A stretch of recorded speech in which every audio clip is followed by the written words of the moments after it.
जगत में प्रत्येक व्यक्ति को किसी ना किसी प्रकार की निर्बलता अवश्य होती।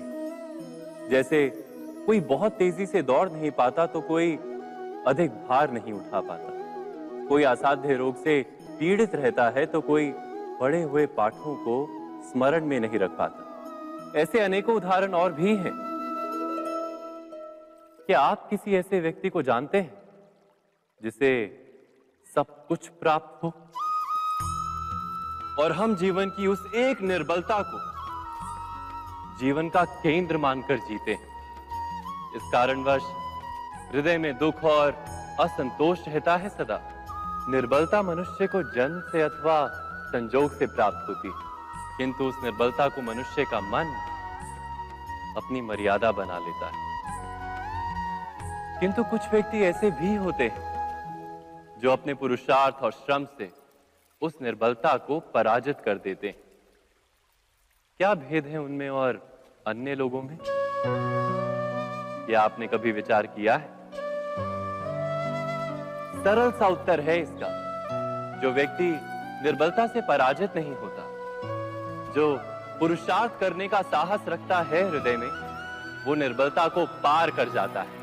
अर्थात निर्बलता अवश्य ईश्वर देता है, किंतु मर्यादा मनुष्य का मन ही निर्मित करता है। स्वयं विचार कीजिए।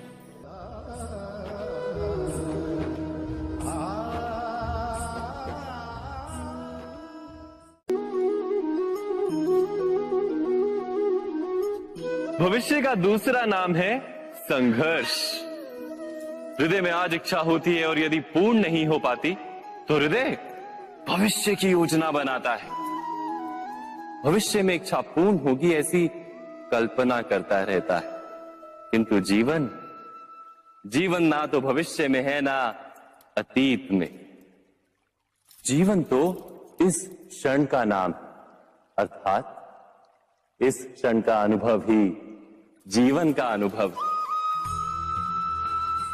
पर हम ये जानते हुए भी इतना सा सत्य समझ नहीं पाते। या तो हम बीते हुए समय के स्मरणों को घेर कर बैठे रहते हैं, या फिर आने वाले समय के लिए हम योजनाएं बनाते रहते हैं और जीवन जीवन बीत जाता है। एक सत्य यदि हम हृदय में उतार लें कि ना हम भविष्य देख सकते हैं, ना ही भविष्य निर्मित कर सकते हैं, हम तो केवल धैर्य और साहस के साथ भविष्य को आलिंगन दे सकते हैं, स्वागत कर सकते हैं भविष्य का। तो क्या जीवन का हर पल जीवन से नहीं भर जाएगा? स्वयं विचार कीजिए।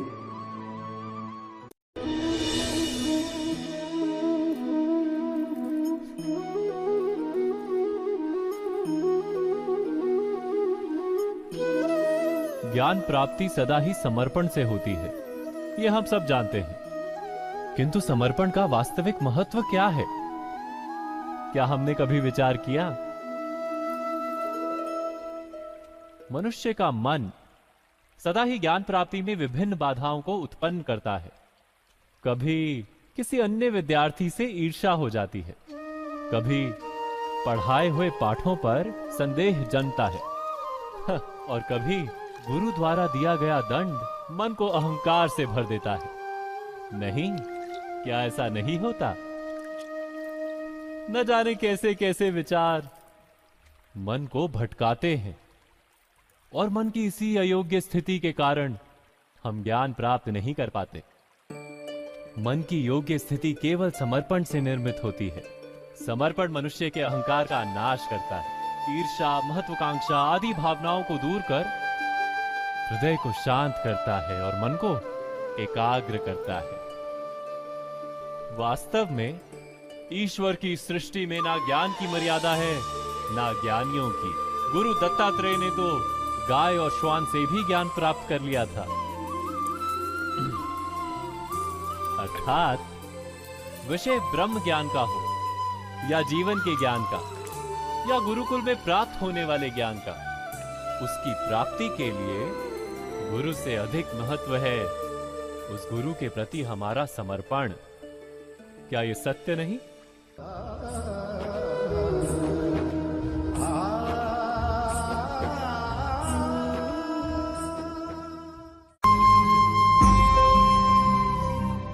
प्रत्येक मनुष्य के जीवन में ऐसा क्षण अवश्य आता है जब सारे स्वप्न, सारी आशाएं, सारे दृश्य ध्वस्त हो जाते हैं। जीवन के सारे आयोजन ही बिखर जाते हैं।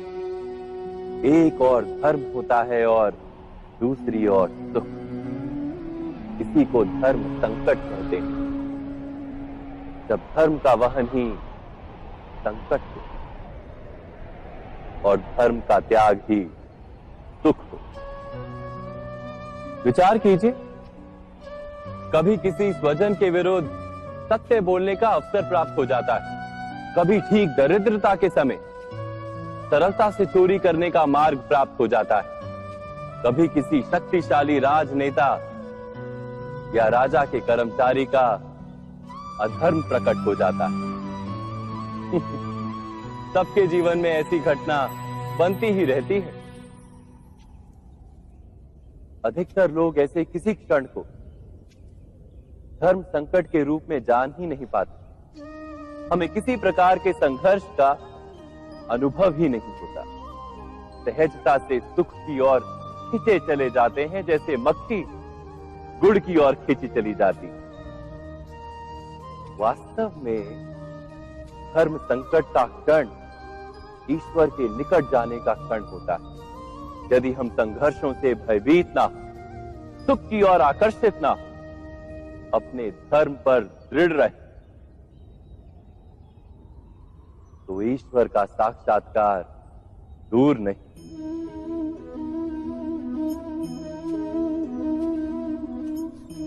पवन से युद्ध करने वाला पत्ता यदि पेड़ से गिरता है तो भी आकाश की ओर उठता है। पवन से झुकने वाली घास वहीं भूमि पर रह जाती। अर्थात धर्म संकट से यदि हम संकट को ही टाल दें तो सुख तो मिलता है, जीवन बढ़ता है, किंतु क्या चरित्र नहीं टूटता? क्या आत्मा दरिद्र नहीं हो जाती? क्या ईश्वर से अंतर नहीं हो जाता? स्वयं विचार कीजिए।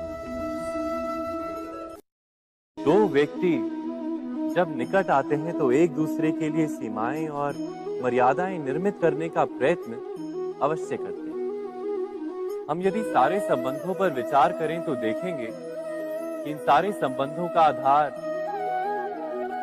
यही सीमाएं हैं जो हम दूसरों के लिए निर्मित करते हैं। और यदि अनजाने में भी कोई अन्य व्यक्ति इन सीमाओं को तोड़ता है तो उसी क्षण हमारा हृदय क्रोध से भर जाता है। इन सीमाओं का वास्तविक रूप क्या है? क्या हमने कभी विचार किया? सीमाओं के द्वारा हम दूसरे व्यक्ति को निर्णय करने की अनुमति नहीं देते। अपना निर्णय उस व्यक्ति पर थोपते हैं, अर्थात किसी की स्वतंत्रता का अस्वीकार करते हैं हम। और जब स्वतंत्रता का अस्वीकार किया जाता है तो उसका हृदय दुख से भर जाता है। और जब वो सीमाओं को तोड़ता है तो हमारा हृदय क्रोध से भर जाता है। क्या ऐसा नहीं होता?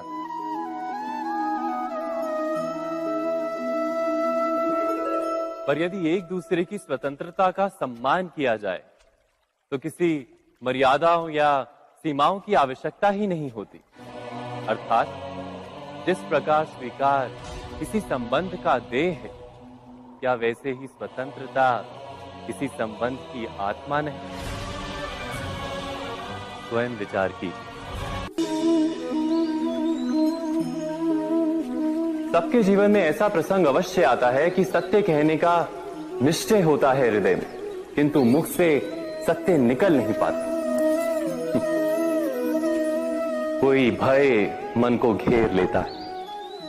किसी घटना अथवा प्रसंग के बारे में बात करना या फिर स्वयं से कोई भूल हो जाए उसके बारे में कुछ बोलना, क्या ये सत्य है?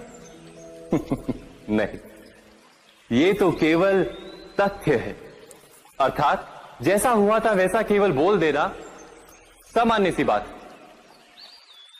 किंतु कभी कभी उस तथ्य को बोलते हुए भी भय लगता है। कदाचित किसी दूसरे की भावनाओं का विचार आता है मन। दूसरे को दुख होगा ये भय भी शब्दों को रोकता है। तो ये सत्य क्या है? क्या हमने कभी विचार किया है?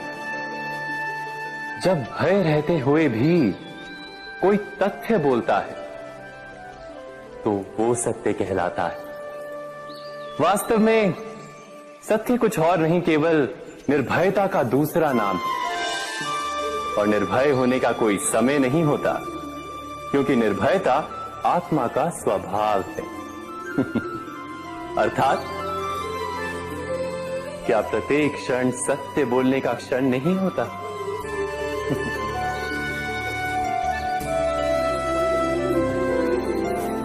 स्वयं विचार कीजिए।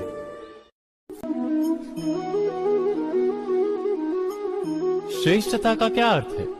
श्रेष्ठता का अर्थ है दूसरों से अधिक ज्ञान प्राप्त करना। अर्थात मूल्य इस बात का नहीं कि स्वयं कितना ज्ञान प्राप्त किया, मूल्य इस बात का है कि प्राप्त किया हुआ ज्ञान अन्य लोगों से कितना अधिक है। अर्थात श्रेष्ठता की इच्छा ज्ञान प्राप्ति को भी एक स्पर्धा बना देती है। और स्पर्धा में विजय अंतिम कब होती है?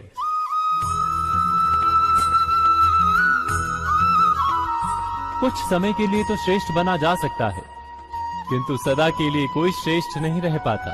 फिर वही असंतोष, पीड़ा और संघर्ष जन्म लेता है।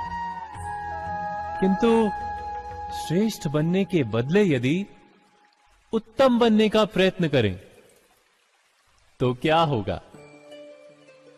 उत्तम का अर्थ है कि जितना प्राप्त करने योग्य है वो सब प्राप्त करना, किसी से अधिक पाने की इच्छा से नहीं, मात्र आत्मा की तृप्ति हेतु कुछ प्राप्त करना। उत्तम के मार्ग पर किसी अन्य से स्पर्धा नहीं होती, स्वयं अपने आप से स्पर्धा होती है।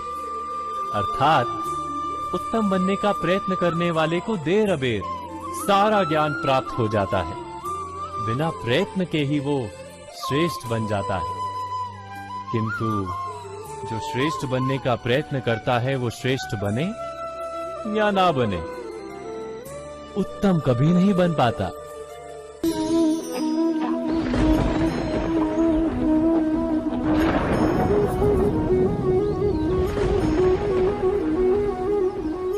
सपनों और पूर्वाभासों के आधार पर हम भविष्य के सुख दुख की कल्पना करते हैं। भविष्य के दुख का कारण दूर करने के लिए हम आज योजना बनाते हैं। किंतु कल के संकट को आज निर्मूल करने से हमें लाभ मिलता है या हानि पहुंचती है? ये प्रश्न हम कभी नहीं करते। सत्य तो ये है कि संकट और उसका निवारण सात जन से, व्यक्ति के लिए भी और सृष्टि के लिए भी। नहीं, आप अपने भूतकाल का स्मरण कीजिए, इतिहास को देखिए। आप तुरंत ही ये जान पाएंगे कि जब जब संकट आता है तब तब उसका निवारण करने वाली शक्ति भी जन्म लेती है। यही तो जगत का चलन है। वस्तुतः संकट ही शक्ति के जन्म का कारण है। प्रत्येक व्यक्ति जब संकट से निकलता है तो एक पद आगे बढ़ा होता है, अधिक चमकता है, आत्मविश्वास से अधिक भरा होता है, न केवल अपने लिए अपितु विश्व के लिए भी। क्या ये सत्य नहीं? वास्तव में संकट का जन्म है एक अवसर का जन्म, अपने आप को बदलने का, अपने विचारों को ऊंचाई पर करने का अवसर, अपनी आत्मा को बलवान और ज्ञान मंडित बनाने का अवसर। जो ये कर पाता है उसे कोई संकट नहीं होता, किंतु जो ये नहीं कर पाता वो तो स्वयं एक संकट है विश्व के लिए। विचार कीजिए।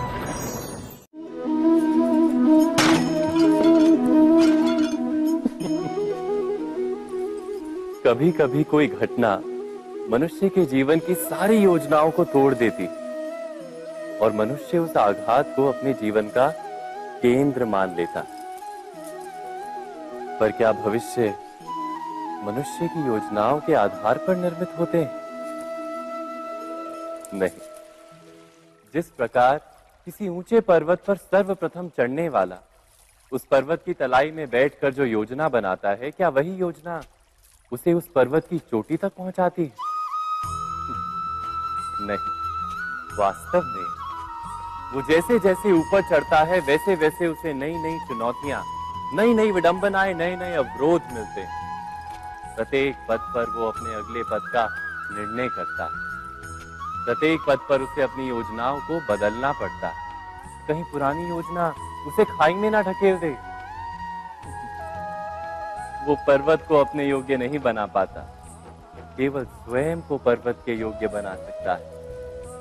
क्या जीवन के साथ भी ऐसा ही नहीं? जब मनुष्य जीवन में किसी एक चुनौती को, एक अवरोध को अपने जीवन का केंद्र मान लेता है, अपने जीवन की गति को ही रोक देता है, तो वो अपने जीवन में सफल नहीं बन पाता और ना ही सुख और शांति प्राप्त कर पाता। अर्थात जीवन को अपने योग्य बनाने के बदले स्वयं अपने को जीवन के योग्य बनाना ही सफलता और सुख का एकमात्र मार्ग नहीं। स्वयं विचार कीजिए।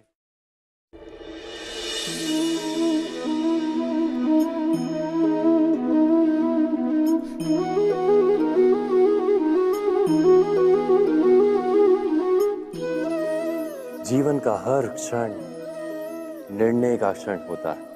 प्रत्येक पद पर दूसरे पद के विषय में कोई निर्णय करना ही पड़ता है और निर्णय अपना प्रभाव छोड़ जाता है। आज किए गए निर्णय भविष्य में सुख अथवा दुख निर्मित करते हैं, ना केवल अपने लिए, अपने परिवार के लिए भी, आने वाली पीढ़ियों के लिए भी।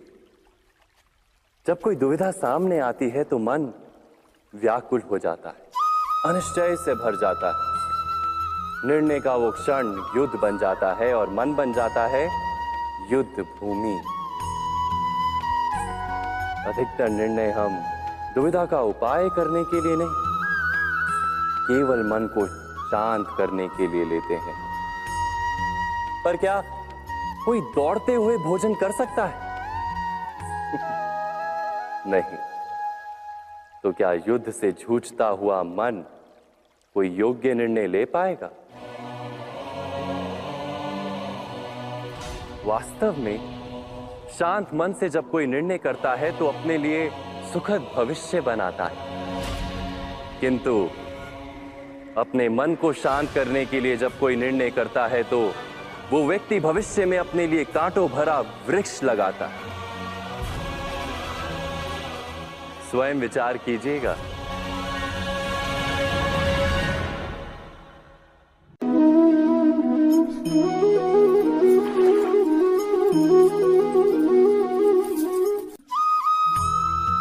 जीवन में आने वाले संघर्षों के लिए जब मनुष्य स्वयं को योग्य नहीं मानता, जब उसे अपने ही बल पर विश्वास नहीं रहता, तब वो सद्गुणों को त्याग कर दुर्गुणों को अपनाता है।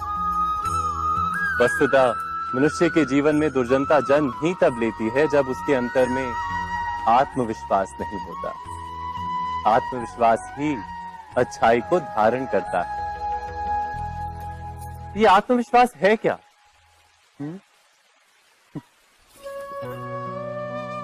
जब मनुष्य ये मानता है कि जीवन का संघर्ष उसे दुर्बल बनाता है, तो उसे अपने ऊपर विश्वास नहीं रहता। वो संघर्ष के पार जाने के बदले संघर्ष से छूटने के उपाय ढूंढने लगता है। किंतु जब वो ये समझता है कि ये संघर्ष उसे अधिक शक्तिशाली बनाते हैं, ठीक जैसे व्यायाम करने से देह की शक्ति बढ़ती, तो प्रत्येक संघर्ष के साथ उसका उत्साह बढ़ता है। अर्थात आत्मविश्वास और कुछ भी नहीं, मन की स्थिति, जीवन को देखने का दृष्टिकोण मात्र है। और जीवन का दृष्टिकोण तो मनुष्य के अपने वश में होता है। स्वयं विचार कीजिए।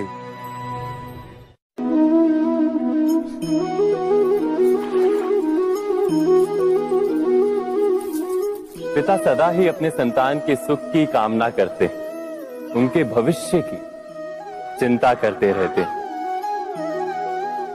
इसी कारणवश सदा ही अपने संतानों के भविष्य का मार्ग स्वयं निश्चित करने का प्रयत्न करते रहते हैं। जिस मार्ग पर पिता स्वयं चला है, जिस मार्ग के कंकर पत्थर को स्वयं देखा है, मार्ग की छाया, मार्ग की धूप को स्वयं जाना है, उसी मार्ग पर उसका पुत्र भी चले, यही इच्छा रहती है हर पिता की। निस्संदेह उत्तम भावना है ये, किंतु 3 प्रश्नों के ऊपर विचार करना हम भूल ही जाते हैं। कौन से प्रश्न? प्रथम प्रश्न, क्या समय के साथ प्रत्येक मार्ग बदल नहीं जाते? क्या समय सदा ही नई चुनौतियों को लेकर नहीं आता? तो फिर बीते हुए समय के अनुभव नई पीढ़ी को किस प्रकार लाभ दे सकते हैं? दूसरा प्रश्न, क्या प्रत्येक संतान अपने माता पिता की छवि होता है? हाँ, संतानों को संस्कार तो अवश्य माता पिता देते हैं, किंतु भीतर की क्षमता तो ईश्वर देते हैं। तो जिस मार्ग पर पिता को सफलता मिली है, विश्वास है कि उसी मार्ग पर उसकी संतानों को भी सफलता और सुख प्राप्त होगा। तीसरा प्रश्न, क्या जीवन के संघर्ष और चुनौतियां लाभकारी नहीं होती? क्या प्रत्येक नया प्रश्न एक नए उत्तर का द्वार नहीं खोलता? तो फिर संतानों को नए नए प्रश्नों, संघर्षों और चुनौतियों से दूर रखना, ये उनके लिए लाभ करना कहलाएगा या हानि पहुंचाना? अर्थात जिस प्रकार संतान के भविष्य का निर्माण करने के बदले उसके चरित्र का निर्माण करना श्रेष्ठ है, वैसे ही संतानों के जीवन का मार्ग निश्चित करने के बदले उन्हें नए संघर्षों के साथ जूझने के लिए मनोबल व ज्ञान देना अधिक लाभदायक नहीं होगा? स्वयं विचार कीजिए।